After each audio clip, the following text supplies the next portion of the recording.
لله نحمده ونستعينه ونستغفره ونؤمن به ونتوكل عليه ونعوذ بالله من شرور أنفسنا ومن سيئات أعمالنا من يهده الله فلا مضل له ومن يضلله فلا هادي له ونشهد أن لا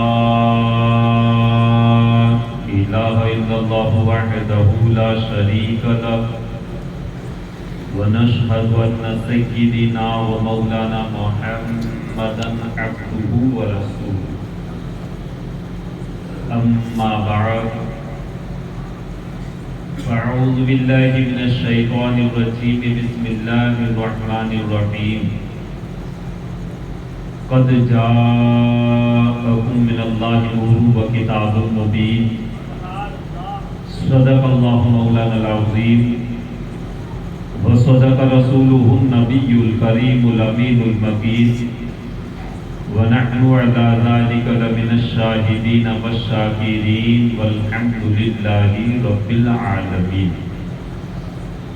غوث اعظم کا بنے بے سر و ساما مدد دے، قبلہ دی مدد دے، کعبہ ایمان مدد دے، ما گدائے تو سلطان دو عالم ہستی است دارین تمع یا شہید جیلا مدد دے، بگر دابے بلا افتاد کشتی ضعیفان شکستہ رات کشتی بحق حضرت خواجہ عثمان ہاروں مدد کن یا معین الدین چشتی.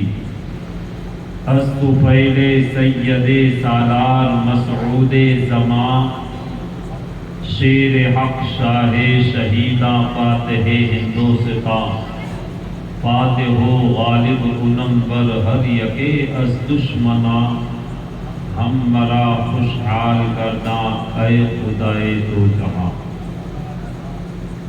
ایک مرتبہ انتہائی عقیدت و محبت کے ساتھ بارگاہ رسالت میں درود پاک کا نذرانہ پیش کرے. اللہم صلی علی سیدنا ومولانا محمد معدن الجود والکرم وآلہ واصحابہ وبارک وسلم. صلاۃ و سلام علیک یا رسول اللہ صلی اللہ تعالی علیہ وسلم. السلام علیکم ورحمۃ اللہ وبرکاتہ. وعلیکم السلام. آقا نعمت حضور حبیب ملت آخرت کا سامان حضور حبیب ملت کا بھی سلام تمامی حضرات کو، اور شہزادہ حضور حبیب ملت حضرت علامہ الحاج الشاہ مفتی محمد رضا مصطفیٰ صاحب قبلہ مقدس العالی والنورانی کا بھی سلام. حضرات، یہ میری خوش نصیبی ہے کہ وسیع کئی مرتبہ آنا ہوا، آتا رہتا ہوں انشاءاللہ العزیز جب تک اللہ تعالیٰ کی مرضی رہی آتے رہیں گے. لیکن اس بار آنا حضور حبیب ملت کے اور حضور حبیب ملت کے شہزادے کے حکم سے ہے. یہ میری خوش نصیبی ہے کہ حضرت کا بھیجا ہوا آیا ہوں. اللہ تعالیٰ اس سے آنے کو قبول فرمائے اور ہم تمام غلاموں کی حاضری کو اس محفل میلاد میں اللہ تعالیٰ شرف قبول فرمائے. حضرات، بڑے خوش نصیب ہیں ہم کہ جنہیں پاکیزہ دامن نصیب ہے. یقیناً ہم سیاہ کار، گناہگار، بدکار، گناہوں سے سر سے لے کر پیر تک، لیکن ہمارا ہاتھ جس دامن سے ہے وہ سراپا پاکیزہ ہے. مظہر غوث اعظم بن کر، غوث اعظم کا نائب بن کر اللہ تعالیٰ نے ہمیں حبیب ملت عطا کیا. درود پاک پڑھے اللہم صلی علی سیدنا و مولانا محمد معدن الجود والکرم وآلہ واصحابہ وبارک وسلم صلاۃ و سلام علیک یا رسول اللہ صلی اللہ تعالی علیہ وسلم۔ میں کافی دیر سے آیا، میں معذرت بھی طلب کرتا ہوں کہ میں ایک پروگرام میں مسجد کے بھی اندر پروگرام چلا ہوا تھا پارویر شریف کا، اس میں بھی تاخیر ہوئی، آنے میں بھی تاخیر ہوئی، میں معذرت طلب ہوں، آپ مجھے معاف فرمائیں۔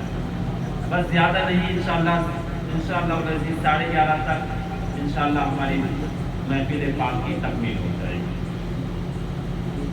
قد جاءکم من اللہ نور، تحقیق کیا آیا تمہارے پاس اللہ کی جانب سے ایک نور۔ نور سے مراد ہمارے نبی پاک کی ذات پاک۔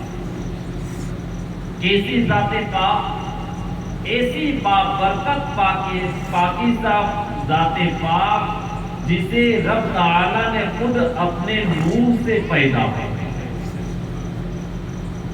اور سب سے پہلے پیدا فرمایا۔ اللہ تعالیٰ نے اپنے نبی کے نور کو اپنے نور سے پیدا فرمایا، وہ نور لا مقام رہا، کیونکہ اللہ تعالیٰ نے اپنے نبی کے نور کے سوا اور کسی چیز کو پیدا نہ فرمایا، نہ زمین، نہ آسمان، نہ عرش، نہ فرش، نہ فلک، کوئی چیز نہیں، صرف نور مصطفیٰ۔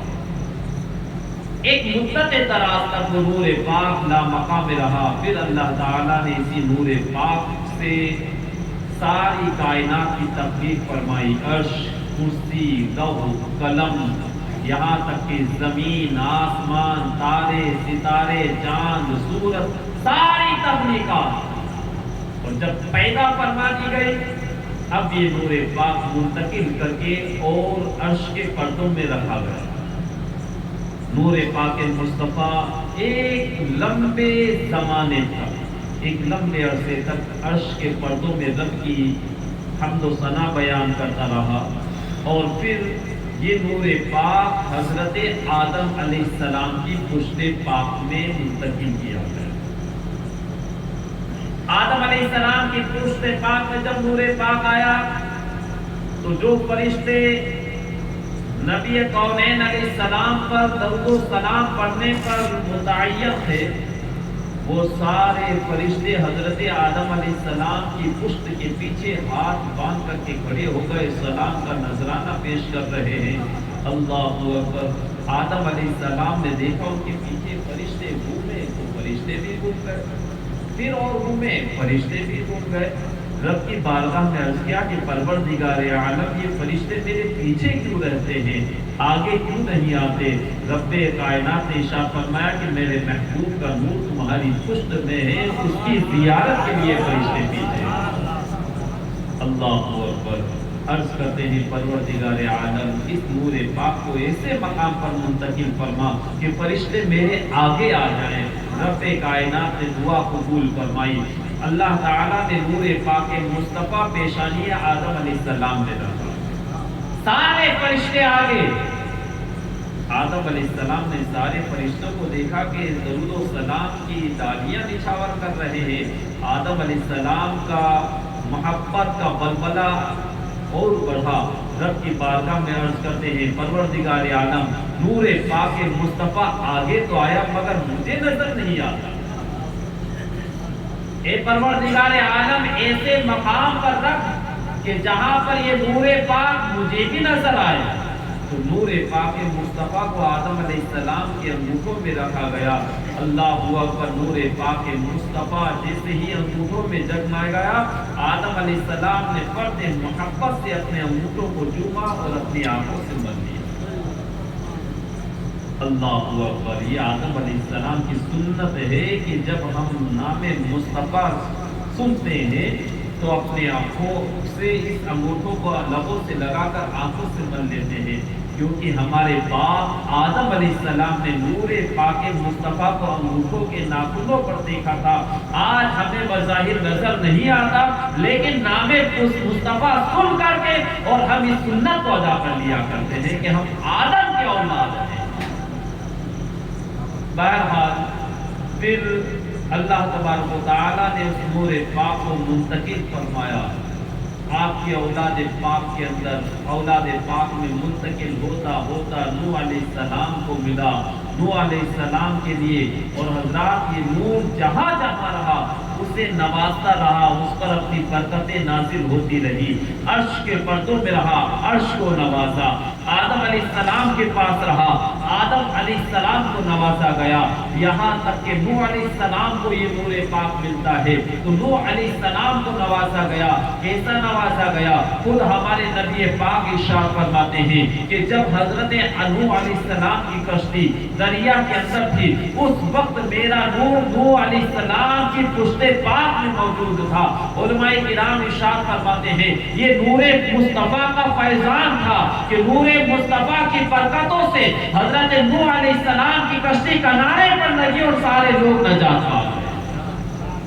اگر نور مصطفیٰ اگر نوح علیہ السلام کی پشت میں نہ ہوتا تو وہ پہاڑ کو ناؤ وہ کشتی کبھی جڑی پہاڑی سے لگتی ہی نہیں۔ یہ نور مصطفیٰ کی برکت تھی۔ اللہ اکبر۔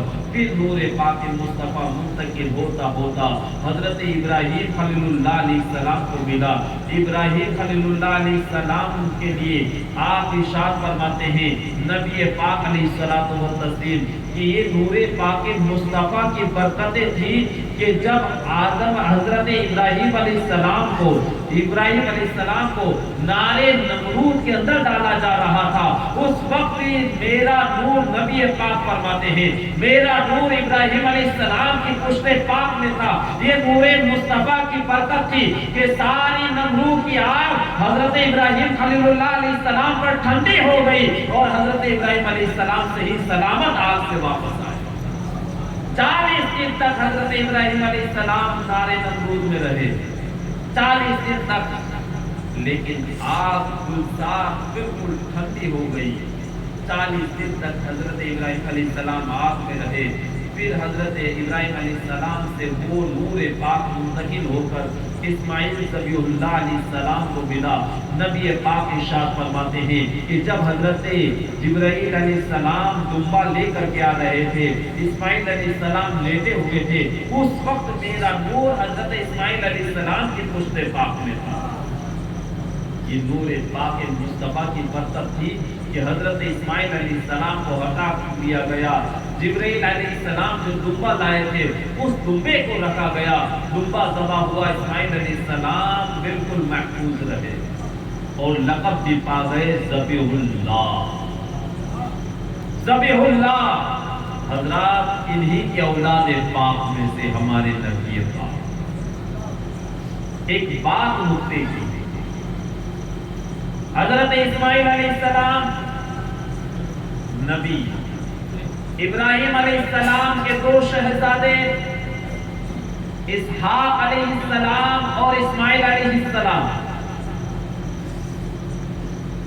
نور پاک مصطفیٰ اسماعیل علیہ السلام کی پشت پاک میں، اسحاق علیہ السلام کی پشت میں انبیاء کرام، کتنے نبی؟ اللہ اکبر۔ میں نے بعض علماء سے سنا کہ تقریباً 40,000 انبیاء کرام حضرت اسحاق علیہ السلام کی اولاد میں تشریف لائے۔ حضرت یعقوب علیہ السلام، حضرت یوسف علیہ السلام اور حضرت موسیٰ علیہ السلام، حضرت عیسیٰ روح اللہ علیہ السلام تک جتنے نبی آتے رہے اسحاق علیہ السلام کی اولاد پاک میں، حضرت اسماعیل علیہ السلام، ان کے بعد اب نبوت میں سے کوئی نہیں، کو پشت چلتی رہی، پشت چلتی رہی، کوئی نہیں، کوئی نہیں، کوئی نہیں۔ آخر میں ایک نبی تشریف لائے جو جناب محمد رسول اللہ صلی اللہ علیہ وسلم اسماعیل علیہ السلام کے اولاد پاک میں سے صرف ایک نبی تشریف لائے۔ ادھر اسحاق علیہ السلام کے اولاد پاک میں دیکھیے ایک کے بعد ایک نبی، ایک کے بعد ایک نبی، ایک کے بعد ایک نبی۔ ادھر اسماعیل علیہ السلام کے بعد ان کے اولاد میں سے کوئی نبی نہیں، کوئی نبی نہیں، کوئی نبی نہیں۔ آخر میں ایک نبی تشریف لائے، لیکن وہ جو ایک نبی لائے، ایک نبی تشریف لائے، آج تک جتنے نبی تشریف لائے تھے ان سارے نبیوں کے سردار بنا کر کے بھیج دیے گئے۔ نعرہ تکبیر، میلاد النبی،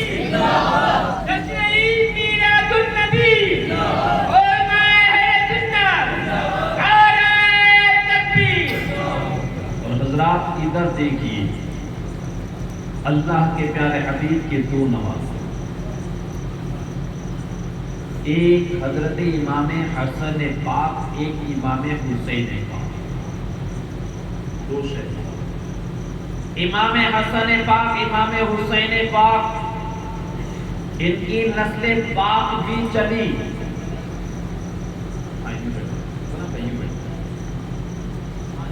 امام حسن پاک، امام حسین پاک، ان کی اولاد پاک بھی چلی، نسل پاک آگے بڑھی۔ حضرت امام حسین پاک کو دیکھیں، امام حسین پاک کی اولاد میں امام تشریف لاتے ہیں۔ کون سے امام تشریف لاتے ہیں؟ امام زین العابدین، امام باقر، امام جعفر صادق، امام موسیٰ، امام کاظم، امام رضا، امام نقی، امام تقی، یہ سارے امام تشریف لا رہے ہیں۔ کس کی اولاد میں؟ امام حسین پاک کی اولاد پاک میں سے۔ حضرت امام حسن مجتبی، ان کی اولاد پاک میں سے بظاہر دیکھو کوئی امام نہیں، کوئی امام۔ ادھر امام حسین پاک کی اولاد میں سے امام، جسے دیکھو امام۔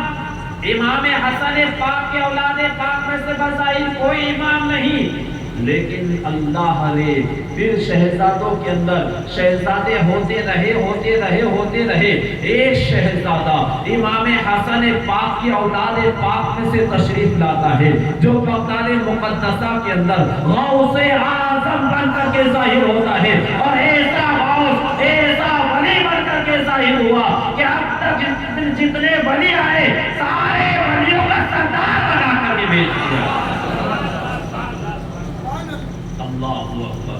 اور حضرات ادھر دیکھو امام حسین پاک کی اولاد پاک میں سارے امام تشریف لائے، امام ہے، امام ہے، امام ہے، لیکن اللہ اکبر، یہ دوسرے شہزادے امام حسن مجتبی، ان کی اولاد پاک میں سے ایک امام تشریف لائیں گے، جو ہوں گے امام مہدی، جو سارے اماموں کے امام ہوں۔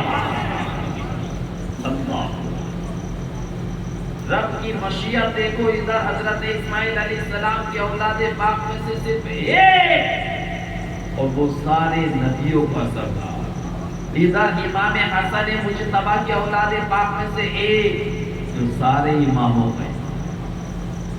یہ رب کی شان، یہ رب کی عطا، اللہ رے، یہ رب کا احسان و کرم ہے کہ اللہ تعالیٰ نے ہمیں حسن حسینی بنا دیا۔ بے شک بے شک، سبحان اللہ۔ ہم حسن پاک کے ماننے والے، حسن پاک کے بھی ماننے والے، حسین پاک کے ماننے والے بھی۔ اور حضرات کتنا عظیم کہ شہنشاہ بغداد کا دامن ہمارے ہاتھوں میں۔ حضرات یقیناً یہ دامن بڑا پاکیزہ ہے، لیکن اپنے اس دامن کو پاکیزہ رکھنے کے اندر اپنے آپ کو بھی پاکیزہ کریں۔ حضرات ایک بات عرض کروں، ممکن ہے آپ کو ٹھیس پہنچائے، ہمارا پیر بڑا بلند شان والا، کوئی ایسا عمل نہ کرے کہ جس کی وجہ سے بد عمل تو ہم کریں اور اس کی وجہ سے ہمارا پیر کے دامن پر کوئی داغ آئے، ہماری وجہ سے کہ کوئی ہمارے پیر کے اوپر لانچن نہ لگائے کہ دیکھو مرید کا حال یہ ہے، تو اس کی بنا پر پیر پر ہم ایسا عمل کوئی نہ کریں کہ جس کی وجہ سے ہمارے پیر پر کوئی آنچ آئے، کوئی لانچن لگائے۔ اللہ تعالی ہمارے کردار کے اندر پاکیزگی عطا فرمائے۔ ہمارا جب پاکیزہ کردار ہوگا تو دیکھ کر کے کہیں۔ اور حضرات یہ بستی تو بڑی مبارک جگہ رہی ہے، میں نے چتوڑ کے اندر پہلے کئی مرتبہ سنا ہے کہ اگر ادب سیکھنا ہے تو بستی کے اندر جا کر بستی کے مریدوں سے سیکھو، لیکن اب افسوس ہوتا ہے، کچھ کڑوی بات زبان پر آ گئی، اب افسوس ہوتا ہے۔ جس کی پہلے مثالیں دیا کرتے تھے کہ بڑے مؤدب لوگ بستی کے، دونوں خاندانوں سے، دونوں بارگاہوں سے، مثالیں دی جاتی تھی. خاندان برکات کے پیران نظام تشریف لایا کرتے تھے، تب بھی لوگ بڑے مؤدب ہو کر کے بڑے ادب کے ساتھ میں اپنے پیر کی بارگاہ میں حاضر ہوا کرتے تھے. حضور حبیب ملت تشریف لایا کرتے تھے بڑے ادب کے ساتھ میں. ہاں، یہ بات ہے کہ آج بھی ادب کیا کرتے ہیں، ایسی بات نہیں ہے کہ مؤدب نہیں ہے، ادب کرتے ہیں. لیکن بات میں نے جو کہی تھی کہ ہمارا کوئی عمل ایسا نہ ہو کہ جس کی وجہ سے ہمارے دین پر کوئی آنچ آئے. ہمیں با کردار ہونا ہے. ہمارا کردار اگر اچھا ہوگا تو اس کی وجہ سے ہمارے پیر و مرشد کو خوشی ہوگی. ہمارا جب پیر راضی ہوگا تو غوث اعظم راضی ہوں گے، غوث اعظم راضی ہوں گے تو رب تعالی راضی ہوگا، رب کا محبوب راضی ہوگا. اللہ تعالی ہمارے کردار کے اندر پاکیزگی عطا فرمائے. میلاد مصطفیٰ عرض کر رہا تھا، اللہ اکبر. مصطفیٰ جان رحمت کا نور پاک حضرت ابراہیم خلیل اللہ علیہ السلام کو ملا، ابراہیم علیہ السلام سے اسماعیل ذبیح اللہ کو ملا، یہاں تک کہ منتقل ہوتا ہوتا حضرت عبد المطلب رضی اللہ تعالیٰ عنہ کو یہ نور پاک ملا. کون ہے حضرت عبد المطلب؟ حضرت عبد المطلب یہ وہ پاکیزہ شخصیت ہے جو ہمارے نبی پاک کے دادا جان،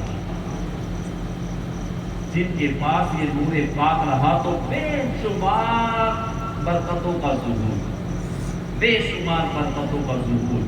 اللہ اکبر. یہی حضرت عبد المطلب ہے جن کے زمانے مبارکہ کے اندر آب زمزم کا کنواں ظاہر ہوا.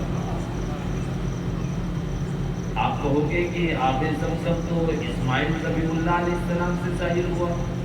یقیناً اسماعیل علیہ السلام سے بات آ گئی ہے. عرض کرتا ہوا چلوں، اسماعیل علیہ السلام کی قدم پاک کی برکتوں سے اللہ تعالیٰ نے آب زمزم کا چشمہ ظاہر فرمایا.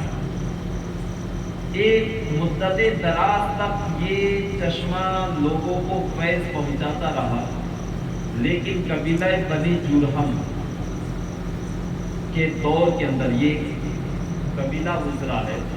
اس دور کے اندر خانہ کعبہ کے آس پاس خانہ کعبہ کی زیارت کرنے والے لوگوں کے ساتھ میں ظلم و زیادتی ہونے لگی.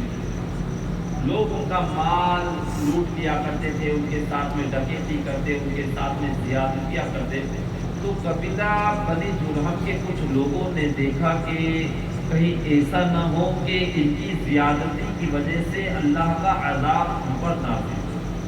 لہٰذا انہوں نے ایک تدبیر سوچی کہ یہ آب زمزم کا کنواں جو بابرکت ہے ہم اسے پوشیدہ کر دیں. لہٰذا قبیلہ بنی جرہم کے کچھ لوگوں نے مل کر ایک رات میں اس کے اندر مٹی، تلواریں، نیزے، تلائی وغیرہ اور دوسری چیزیں ڈال کر راتوں رات بالکل دیکھ کر کے اوپر سے سارے نشانات مٹا دیے. صبح ہوتے تک آب زمزم کے کنویں کا نام و نشان نہ رہا. معاملہ اتنا بڑھا کہ اب وقت گزرتا گیا، 10-20 سال، 40-50 سال، صدی گزر گئی. لوگ سنتے تھے کہ ہاں آب زمزم کا کنواں تھا، لیکن پتہ نہیں کہ کہاں. معاملہ یہ ہوا کہ خانہ کعبہ کی زیارت کرنے والے جو لوگ آتے تھے، جو خانہ کعبہ کے اندر جو بت رکھے ہوئے تھے، ان بتوں کے نام پر جو جانور ذبح کیے جانے لگے، انہی جانوروں کی لیل، گوبر، ان کا خون وغیرہ اسی مقام پر ڈالنے لگے اتفاق سے جہاں پر آب زمزم کا کنواں تھا. ان کو پتہ نہیں کہ یہاں آب زمزم کا کنواں، لیکن مقام اسی مقام پر ڈالنے لگے. صدیاں گزر گئی، کئی سو سال گزر گئے. حضرت عبد المطلب کا دور پاک آیا. ایک دن حضرت عبد المطلب لیٹے ہوئے تھے، آپ کے کانوں کے اندر ایک ندا سنائی دیتی ہے، اے عبد المطلب اٹھو اور پاک چیز کو کھود کر کے نکالو، پاک چیز کو کھود کر کے نکالو. حضرت عبد المطلب اٹھے، سوچنے لگے کہ ندا دینے والے نے کہا تو ہے کہ پاک چیز کو کھود کر کے نکالو، لیکن وہ پاک چیز ہے کیا؟ دوسرے دن پھر لوٹے لیٹے، دوسرے دن پھر واپس وہی ندا آئی، اے عبد المطلب پاک چیز کو کھود کر کے نکالو، لیکن پھر سمجھ میں آیا کہ پاک چیز ہے کیا.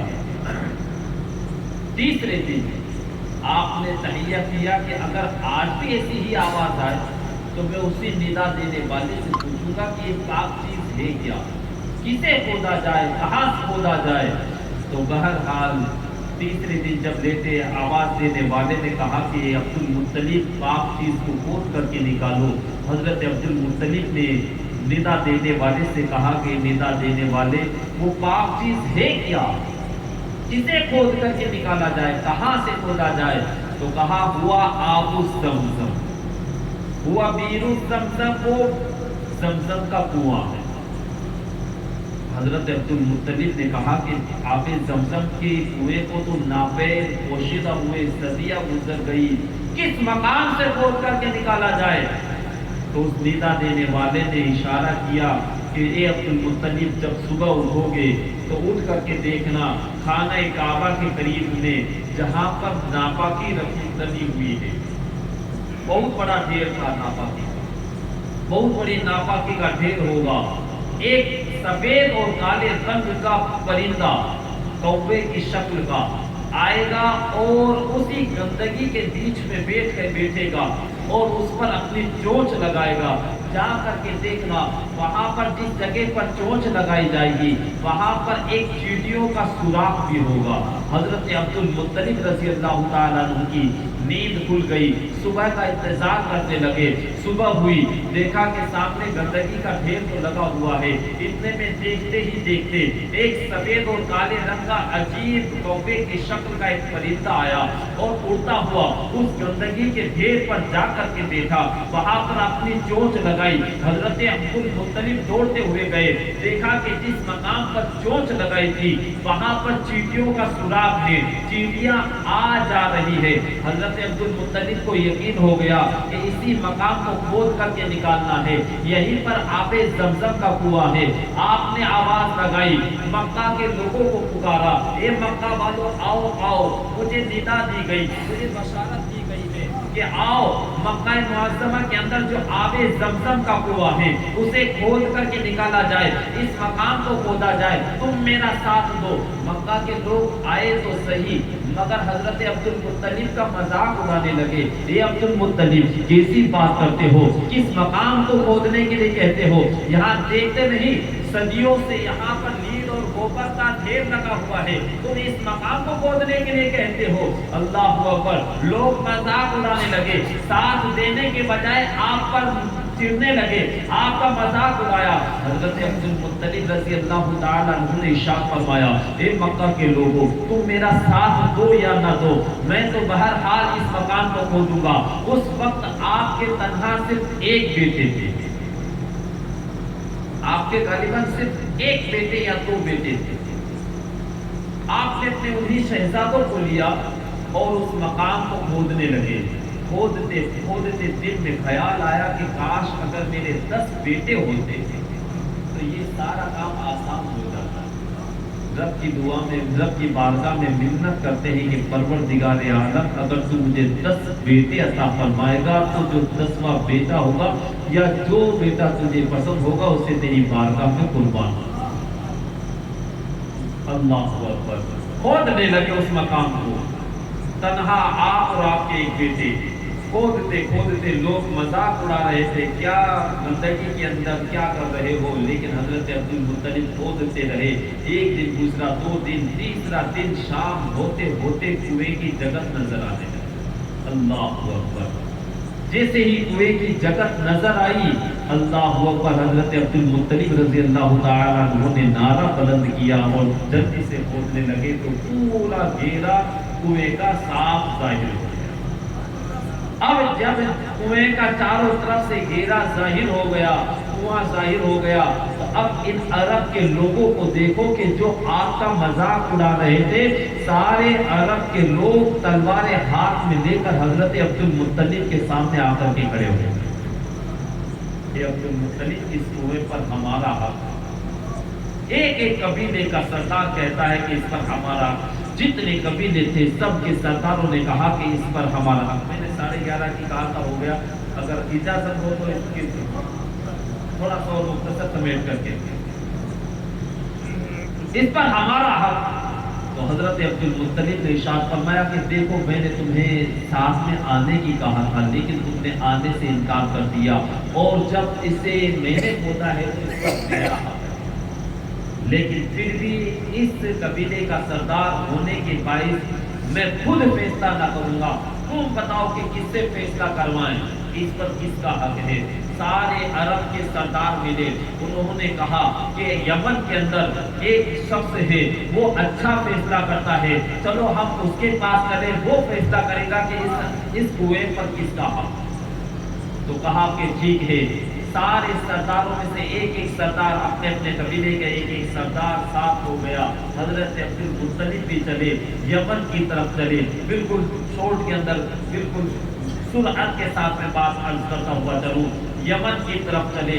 یمن ایک ملک ہے، اللہ اکبر، ریگستان سے جانا ہوا، ریگستان سے گزر رہے تھے، راستے کے کوشادان میں جو پانی پینے کا تھا، چلتے چلتے پینے کا سارا پانی سب کے پاس تھا اور پانی کا کوئی نام و نشان نہیں، چلتے رہے پھر بھی، لیکن پھر بھی کہیں پانی کا نام و نشان نہ ملا۔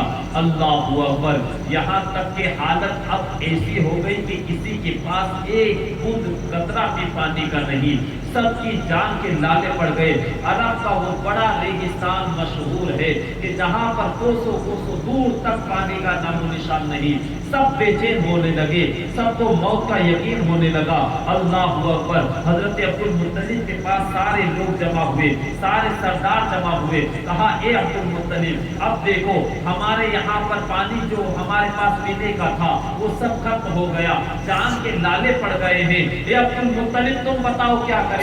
حضرت عبد المطلب نے ارشاد فرمایا، اے میرے ساتھیوں، جس کیفیت کے اندر تم ہو اسی کیفیت کے اندر میں بھی ہوں، میرا بھی پانی ختم ہو گیا ہے، ہاں اس وقت میرا ایک مشورہ ہے، وہ یہ ہے کہ اس عرب کے ریگستان میں ادھر ادھر تڑپ تڑپ کر کے تنہا تنہا مرنے سے بہتر یہ ہے کہ ہم اپنی اپنی قبریں کھود لیں اور اپنی اپنی قبروں کے سرہانے بیٹھ جائیں، جو جو مرتا جائے گا اسے دفن کرتے جائیں گے تاکہ مریں گے تو ساتھ رہیں گے۔ اللہ اکبر، حضرات علماء کرام ارشاد فرماتے ہیں انہیں اپنی موت کا اتنا یقین ہو گیا کہ سارے لوگوں نے گڈھے کھود لیے، اپنی قبریں کھود لی، اپنی قبروں کے سرہانے بیٹھ گئے، موت کا انتظار کرنے لگے۔ حضرات کتنا درد انگیز وہ معاملہ ہوگا، کتنا زبردست وہ منظر ہوگا کہ جو اپنی قبریں کھود کر کے اپنی موت کا انتظار کر رہے ہیں۔ اللہ اکبر، حضرت عبد المطلب نے جب سب کو دیکھا کہ زندگی سے سب مایوس ہو چکے ہیں، موت کے قریب آپ پہنچے ہیں، حضرت عبد المطلب نے سب کو پکار کر کے کہا، اے میرے ساتھیوں موت کا اتنا خوف کیوں ہے؟ اے میرے ساتھیوں رب کی رحمت سے نا امید نہ ہو، کھڑے ہو جاؤ، تلاش کرو، رب کی رحمت پر بھروسہ رکھو، ممکن ہے پانی مل جائے۔ اللہ اکبر، حضرت عبد المطلب کے اتنا کہنے پر سب کی جان میں جان آئی، واپس اپنے اپنے اونٹوں پر بیٹھے، واپس چلنے لگے، ایک ایک اونٹ کو اٹھ کر کے چلانے لگے، چلے ایک ایک اٹھا، دوسرا اٹھا، تیسرا اٹھا، چوتھا اٹھا، سارے سردار جب اپنے اونٹوں کو اٹھا چکے، آخر میں حضرت عبد المطلب اپنے اونٹ پر بیٹھتے ہیں اور اونٹ کو اٹھنے کا اشارہ کرتے ہیں، اونٹ جیسے ہی اٹھا اور اپنا پہلا قدم جس مقام سے اٹھایا اسی کے نیچے سے پانی کا چشمہ ابھر پڑا۔ اللہ اکبر، حضرت عبد المطلب پکار کر کے کہتے ہیں، ایک مکہ کے سرداروں کہاں پانی تلاش کرتے ہو؟ آؤ آؤ میرے قریب آ کر کے دیکھو، پانی تو میرے قدموں کے نیچے ہے۔ اللہ اکبر، سارے لوگ جمع ہوئے، اپنی اپنی پیاسیں بجھائی، اپنے اپنے مستی سے بھرے، اپنے جانوروں کو سیراب کیا۔ اللہ اکبر، جب سیراب ہو گئے، جان میں جان آ گئی، حضرت عبد المطلب نے کہا چلو اب آگے کا سفر طے کرتے ہیں، اب یمن بڑھتے ہیں۔ سارے لوگ رک گئے اور کہا کہ حضور اے عبد المطلب اب فیصلہ یمن کی سرزمین پر نہیں ہوگا، فیصلہ یہیں پر ہوگا۔ حضرت عبد المطلب ارشاد فرماتے ہیں کہ فیصلہ یہیں پر ہوگا؟ کہا کہ ہاں فیصلہ یہیں پر ہوگا۔ کہا کہ کیا فیصلہ ہوگا؟ کہا کہ اے عبد المطلب اس صحرا کے اندر، اس ریگستان کے اندر جب ہماری جان کے لالے پڑ گئے تھے، ایک قطرہ پانی کا نہ تھا، تو جو پانی پانی ملا ہے، جو زندگی ملی ہے آپ کے صدقے میں ملی ہے، تو لہذا اس چشمے پر بھی آپ کی حرمت اور مکہ معظمہ کے اندر جو آب زمزم کا کنواں نکلا ہے اس پر بھی آپ کی حکومت۔ حضرات یہ حضرت عبد المطلب کی پشت مبارکہ میں جو محمد رسول اللہ صلی اللہ علیہ وسلم ہمارے نبی پاک کا نور پاک تھا، اس نور پاک کی برکت تھی کہ یہ آب زمزم کا کنواں جو ناپید ہو گیا تھا واپس اس امت مصطفیٰ کو ملا۔ تو حضرات یہ نور پاک جہاں جہاں رہا اس مقام کو سرفراز فرماتا ہی رہا۔ آج یہ نور اس عالم کے اندر ہے، اس عالم کو جگمگایا جا رہا ہے، اس عالم کی بڑی بلندی ہے۔ حضرات وہ ہر عالم کی رحمت ہے، کسی عالم میں رہ جاتے ہیں، وہ ہر عالم کی رحمت ہے، کسی عالم میں رہ جاتے، یہ ان کا کرم ہے کہ انہیں یہ عالم پسند آیا۔ اور حضرات یہ رب کا احسان و کرم ہے کہ اللہ تعالیٰ نے ہمیں مصطفیٰ کریم کا میلاد خواہ بنایا ہے۔ حشر تک ڈالیں گے ہم پیدائش مولا کی دھوم، حشر تک ڈالیں گے ہم پیدائش مولا کی دھوم، مثل فارس نجد کے قلعے گراتے جائیں گے، اور خاک ہو جائے عدو جل کر مگر ہم تو رضا، دم میں جب تک دم ہے ذکر ان کا سناتے جائیں گے۔ درود پاک پڑھے پیدائش پاک پر اللہ سیدنا و مولانا محمد معدن الجود والکرم وآلہ واصحابہ وبارک وسلم، صلاۃ و سلام علیک یا رسول اللہ صلی اللہ تعالی علیہ وسلم۔ جب یہ نظام عالم بگڑ چکا تھا